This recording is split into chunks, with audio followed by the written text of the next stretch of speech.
बातमी आहे आता अकोल्यातून। अकोटफैल भागात काँग्रेस आणि एमआयएमचे नगरसेवक समर्थकांमध्ये जोरदार राडा झाला। एमआयएमचे नगरसेवक सय्यद रहीम सय्यद हाशम आणि काँग्रेसचे नगरसेवक अब्दुल करीम यांच्यात शाब्दिक वाद झाला। त्यानंतर त्याचं रूपांतर राड्यात झालं आणि चाकू हल्ला करण्यात आला। त्यात एक जण गंभीर जखमी झाले तर 4 जणही जखमी झालेत।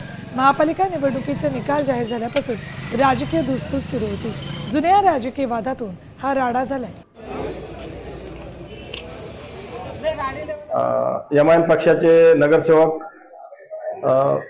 सय्यद रहीम सय्यद हाशम आणि काँग्रेस पक्षाचे नगरसेवक अब्दुल सलाम अब्दुल करीम यांच्यात जुन्या भांडणाच्या कारणावरून वादविवाद होऊन गुलाब पैलवान यांच्या हॉटेलसमोर या दोघांमध्ये मारामारी झाली।